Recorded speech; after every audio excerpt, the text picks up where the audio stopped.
Hello everyone, I am Hardik Sheta from Saraswat international academy Vapi. आज हम standard 11 subject physics chapter number 2 units and measurements को आगे बढ़ाते हैं। तो हमने चैप्टर 2 की ऑलमोस्ट सभी थियोरी फिनिश कर ली है। एक थियोरी बाकी है, estimation of very small distances size of a molecule. अभी देखो, ये मेजरमेंट की टेक्निक है, बट हम एक्चुअल मेजरमेंट नहीं ले रहे हैं, यहाँ पे हम एस्टिमेट कर रहे हैं। ठीक है ना। एस्टिमेट क्या करना है? Size of a molecule. कोई एक आपको सपोज सॉल्यूशन दिया जाए या कोई सब्सटेंस है जिसका मॉलिक्यूल्स की साइज़ आपको ढूंढ निकालनी है। ठीक है। तो अभी तो हमारे पास बहुत सारे इंस्ट्रूमेंट्स है, जैसे optical microscope. But optical microscope की रेंज क्या है? 4000 एंगस्ट्रॉम टू 7000 एंगस्ट्रॉम। मतलब जो वेवलेंथ ऑफ लाइट है उसके आसपास आप मेज़रमेंट ले सकते हो, उससे छोटा मेज़रमेंट हमारे लिए पॉसिबल नहीं है। तो फिर हमने यूज़ किया इलेक्ट्रॉन माइक्रोस्कोप। इलेक्ट्रॉन माइक्रोस्कोप में इलेक्ट्रॉन है, वो उसके पास भी वेव नेचर है और वेवलेंथ है 0.6 एंगस्ट्रॉम तक। ठीक है ना। तो इतना छोटा मेज़रमेंट हम ले सकते हैं। उससे भी छोटा मेज़रमेंट चाहिए तो हमारे पास टनलिंग माइक्रोस्कोप ही है, स्कैनिंग टनलिंग माइक्रोस्कोप और एटॉमिक फोर्स माइक्रोस्कोप भी है। ठीक है। बट अगर इनमें से किसी इंस्ट्रूमेंट का आपको यूज़ नहीं करना है और मॉलिक्यूल की साइज़ आप एस्टिमेट करना चाहते हो तो कैसे करोगे? मेन डिस्कशन यहाँ पे ये रहेगा। ठीक है ना। तो टेक्स्ट बुक में हमें एक एक्टिविटी दी हुई है, ओलेक एसिड का जो एक छोटा सा मॉलिक्यूल है उसकी साइज़ कैसे पता लगाएं। ठीक है। A simple method for estimating the molecular size of oleic acid is given in text book. तो स्टार्ट करते हैं। यहाँ पे आपको सिर्फ समझना है, अगर एग्ज़ाम में आए तो वो आपको टेक्स्ट बुक से ही लिखना पड़ेगा, उसमें हम कोई चेंज नहीं कर पाएंगे। ठीक है ना। उसमें हम ज़्यादा चेंज नहीं कर सकते। तो आप जैसे वीडियो आगे बढ़ता जाए वैसे वैसे आप टेक्स्ट बुक पढ़ सकते हो, या तो एक बार ये सब समझ लो और उसके बाद टेक्स्ट बुक पढ़ोगे तो आपको इजी रहेगा। ठीक है। टेक्स्ट बुक में भी एकदम अच्छे से दिया हुआ है। ओके।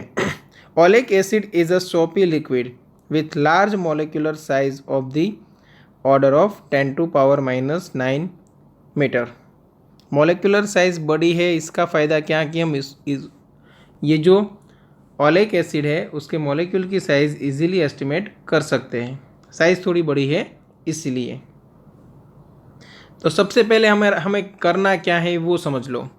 हमें एक ऐसा लेयर बनाना है, हमें ओलिक एसिड का एक ऐसा लेयर बनाना है जिसकी जो थिकनेस है, सपोज मैं एक ऐसा लेयर बना भी दिया ओलिक एसिड का एक प्लेन में, हाँ 3D में नहीं है, ऐसे कोई ओलिक एसिड का लेयर बना दिया तो इसकी जो ये थिकनेस आपको नज़र आ रही है, ये वाली थिकनेस, ठीक है ना, एकदम माइन्यूट थिकनेस है। देखो ये थिकनेस है वो मॉलिक्यूलर लेवल की होनी चाहिए।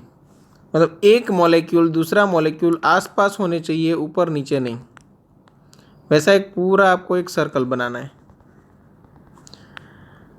अब उससे क्या फ़ायदा होगा, कैसे कैलकुलेट करेंगे वो अभी हम देखते हैं। बट पहले एक टारगेट माइंड में रखो कि हमें जितना हो सके उतना पतला सा एक लेयर बनाना है ओलिक एसिड का, जितना हो सके उतना पतला सा लेयर बनाना है। तो सबसे पहले हमने ले लिया ओलिक एसिड। ठीक है। ओके, उसका अमाउंट आप कितना लेने वाले हो? तो 1 सेंटीमीटर क्यूब ओलिक एसिड का अमाउंट है आपके पास 1 सेंटीमीटर क्यूब, और बाकी का आप लेके आओगे 19 सेंटीमीटर क्यूब, वो आप रखोगे अल्कोहल। 19 सेंटीमीटर क्यूब जितना आप रखोगे अल्कोहल।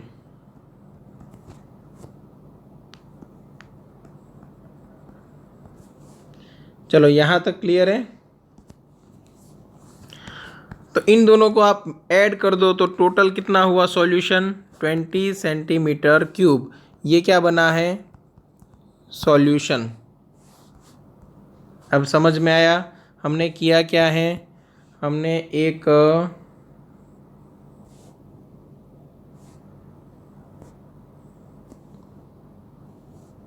छोटा सा एक बीकर है सपोज, उसके अंदर 1 सेंटीमीटर क्यूब तक हमने ओलिक एसिड भर दिया था। 1 सेंटीमीटर क्यूब तक हमने ओलिक एसिड भर दिया था।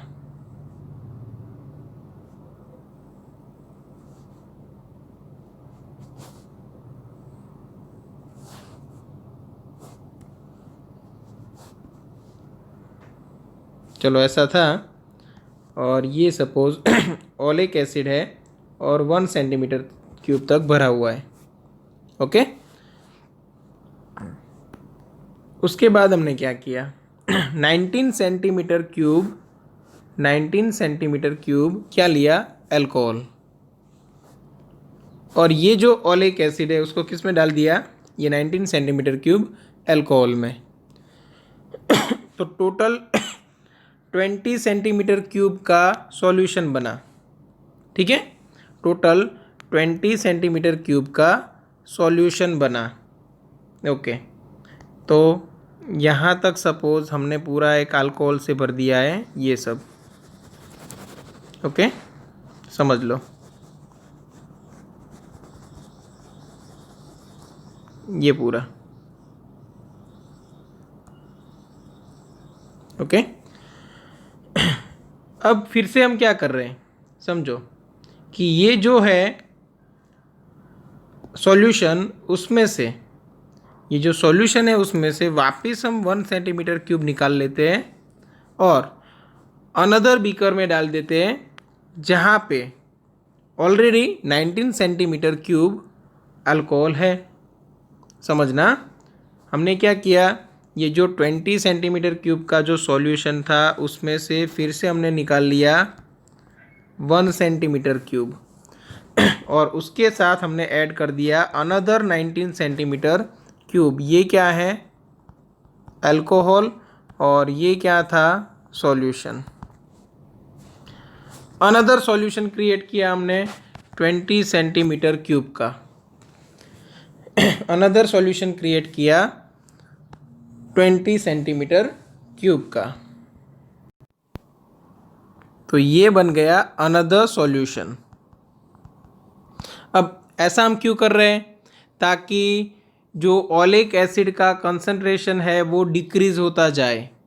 पहले 1 सेंटीमीटर, देखो हमारे पास टोटल अमाउंट ओलिक एसिड का क्या था? 1 सेंटीमीटर, 1 सेंटीमीटर क्यूब। ठीक है ना, उसमें अल्कोहल डाला 19 सेंटीमीटर क्यूब, 20 सेंटीमीटर क्यूब का क्या बना? सॉल्यूशन। उसमें से 1 सेंटीमीटर क्यूब बाहर निकाल लिया, 19 सेंटीमीटर क्यूब अलग से हमने अल्कोहल डाला, फिर अनदर सॉल्यूशन बन गया। तो यहाँ पे कंसंट्रेशन डिक्रीज हुआ, बहुत ज़्यादा डिक्रीज हो गया। कैसे समझो कि सपोज आपके पास एक गिलास भर के पानी है, उसमें आपने एक नींबू निचोड़ दिया। ठीक है ना, वो पीने की ट्राई करो, खट्टा लगेगा।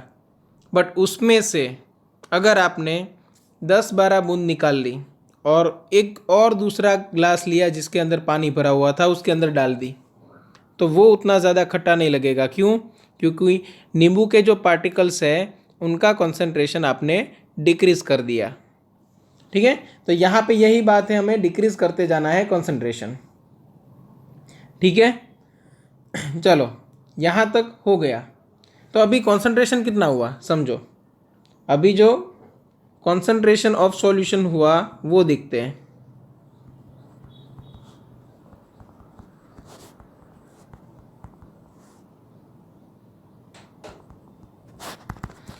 तो हमारे पास था 1 सेंटीमीटर क्यूब ओलिक एसिड और सॉल्यूशन कितना बना टोटल समझना। 1 सेंटीमीटर क्यूब था, उसमें से हमने बना दिया 20 सेंटीमीटर क्यूब का सॉल्यूशन। 20 में से हमने कितना निकाला? 1 centimetre cube plus 19 centimetre cube हमने क्या डाला? प्लस 19 सेंटीमीटर क्यूब हमने क्या डाला? अल्कोहल, और बना 20 सेंटीमीटर क्यूब। बट वो तो एक डिवीज़न हुआ ना। 20 सेंटीमीटर क्यूब में से आप सिर्फ 1 सेंटीमीटर क्यूब का ही यूज़ कर रहे हो। अगर मैं दूसरा 1 सेंटीमीटर क्यूब यूज़ करूँ, तीसरा 1 सेंटीमीटर क्यूब यूज़ करूँ, तो ऐसे कितने होंगे? 20 टाइम्स होंगे ना।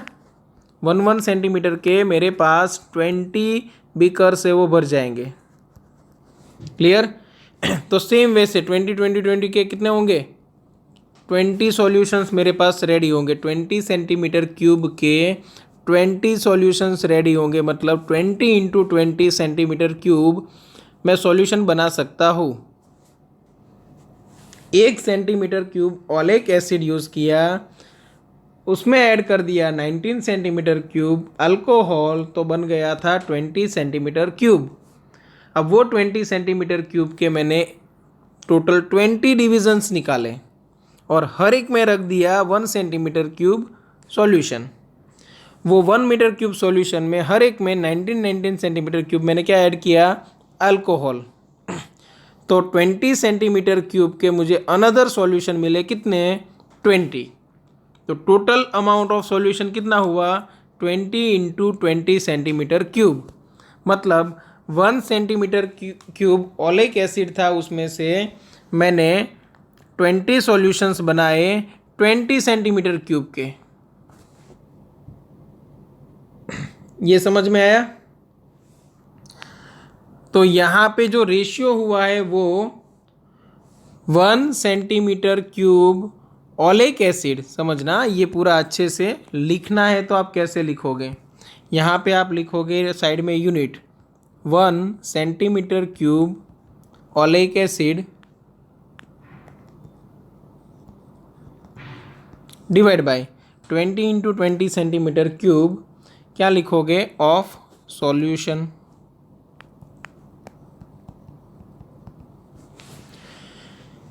तो concentration of solution is equal to 1 centimetre cube oleic acid पर 20 × 20 सेंटीमीटर क्यूब ऑफ सॉल्यूशन। इतना कंसंट्रेशन बन गया। ठीक है ना? अभी तो एकदम इजी है। अभी क्या समझना है, समझो कि हमारे पास एक ऐसा सैंपल आ गया जिसमें ओलिक एसिड का concentration very very very low है। ठीक है ना? तो अब क्या करने वाले हैं? तो अब हम एक अनदर सब्सटेंस का यूज़ करने वाले हैं, लाइकोपोडियम पाउडर।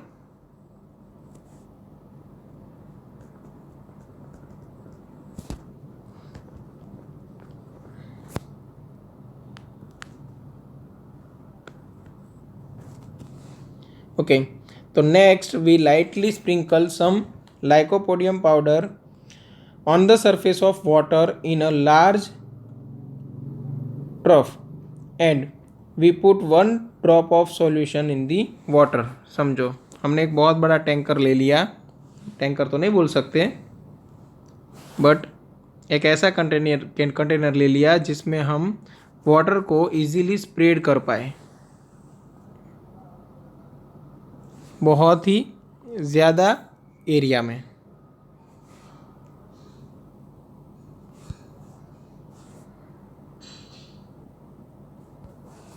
चलो, अब इसके अंदर हमने क्या भर दिया? वाटर। अब ये थोड़ा आपको 3D में समझना पड़ेगा, 3D में एज्यूम करना पड़ेगा। सपोज ये सरफेस तक हमने भर दिया वाटर। ये वाटर के ऊपर हमने क्या किया? तो जो लाइकोपोडियम पाउडर है उसको यहाँ पे स्प्रिंकल किया, मतलब यहाँ से कोई किसी एक पोजीशन से हमने नीचे गिराया पाउडर को। तो ये पाउडर पहले तो सरफेस के ऊपर फैल जाएगा, पाउडर है वो सरफेस के ऊपर फैल जाएगा। अब उसके बाद क्या करना है? उसके बाद तो ओलिक एसिड ड्रॉप, समझना, उसके बाद आप क्या कर रहे हो? तो we put 1 drop of this solution in the water. जो हमने यहाँ पे सॉल्यूशन बनाया था 1 divide by 400 centimetre cube by centimetre cube का सॉल्यूशन था, वो सॉल्यूशन हम यहाँ पे वो सॉल्यूशन का एक ड्रॉप गिराएंगे। ठीक है ना? The oleic acid drop spreads into a thin large and रफली circular film of molecular thickness on the water surface. समझना कि यहाँ पे जो सॉल्यूशन था वो एकदम पतली सी सरफेस बन जाएगी। कैसी वो भी समझो, 3D में आप एज्यूम करना।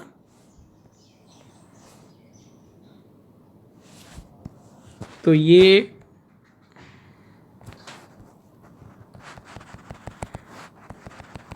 पानी के ऊपर आप ऊपर से देखोगे टॉप व्यू, तो एग्जैक्ट आपको सर्कुलर नज़र आएगा, ठीक है। और जो थिकनेस है वो मॉलिक्यूलर लेवल की है। Then we quickly measure the diameter of the thin film to get its area. Diameter आप यहाँ से यहाँ तक का ये डायामीटर आप पूरा मेज़र कर लो तो रेडियस मिल जाएगी, और रेडियस की हेल्प से पाई आर स्क्वायर मतलब एरिया मिल जाएगा। एरिया फाइंड करना क्यों ज़रूरी? क्योंकि एरिया की हेल्प से हमें वॉल्यूम पता चलेगा। वॉल्यूम इक्वल टू क्या बोल सकते हो आप? एरिया इंटू थिकनेस, तो आपको थिकनेस पता चलेगी। कैसे समझो? Suppose we have dropped n drops of in water. यहाँ पे हमने जो सॉल्यूशन था उसके n ड्रॉप्स हमने गिराए होते तो टोटल वॉल्यूम कितना होता? n इंटू वी, ठीक है ना। तो यहाँ पे आपको लिखना है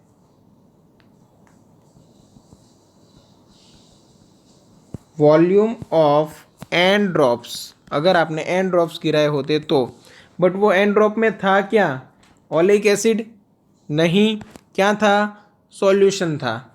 तो फिर यहाँ पे volume of n drops of क्या आएगा? सॉल्यूशन। वो क्या रहेगा? n into V, centimetre cube. और v क्या है?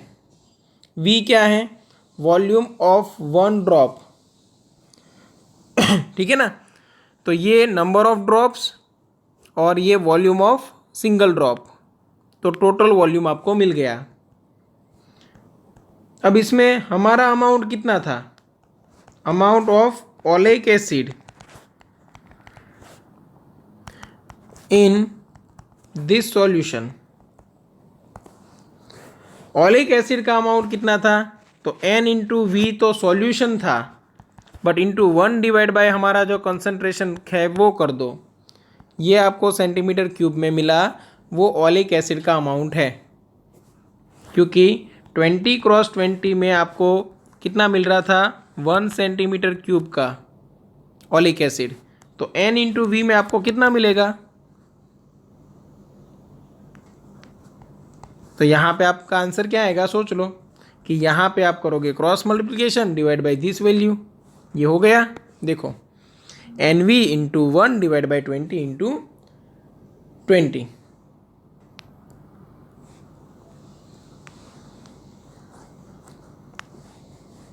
ओके, तो ये हो गया ओलिक एसिड का वॉल्यूम।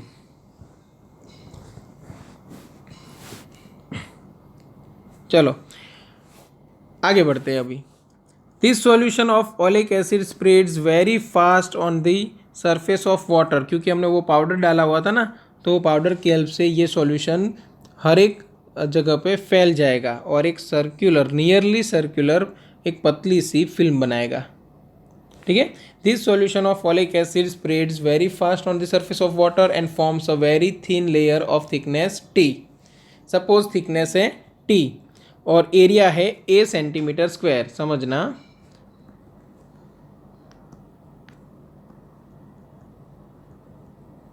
थिकनेस हम ले रहे हैं t और जो एरिया है वो ले रहे हैं a सेंटीमीटर क्यूब। t भी हम किस में रखने वाले हैं? सेंटीमीटर में। Okay, if this spreads to form a film of area a centimetre square then the thickness of the film. चलो थिकनेस कैसे मिलेगी? तो हमें पता है वॉल्यूम का formula, volume equal to area into thickness, then thickness equal to volume divide by area. Volume divide by क्या बनेगा? Area.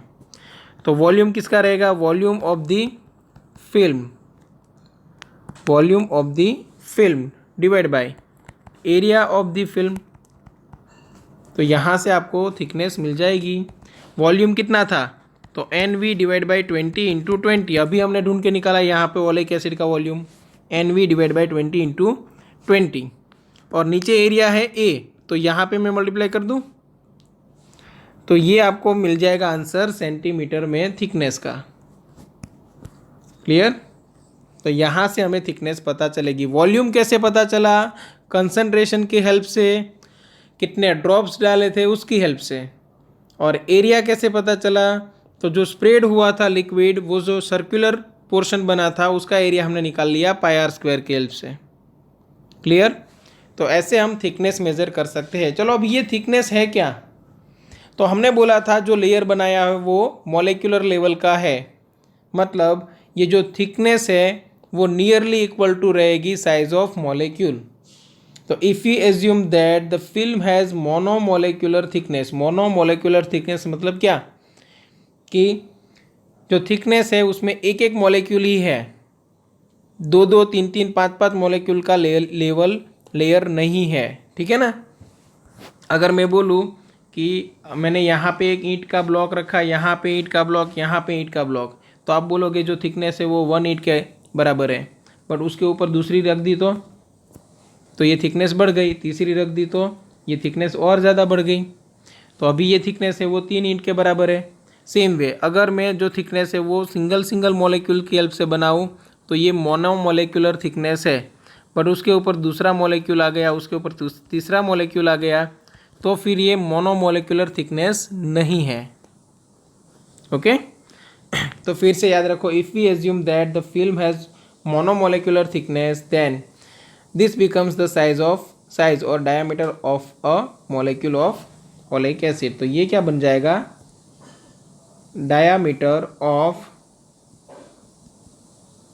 Molecule of oleic acid.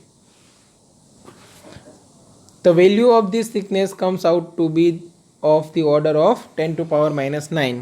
10 to power minus 9 metre के ऑर्डर में ये वैल्यू आएगी, ठीक है ना। फिर ये हो सकता है 1 into 10 to power minus 9, 2 into 10 to power minus 9, 0.8 into 10 to power minus 9, मतलब उसके आसपास में रहेगी। क्लियर।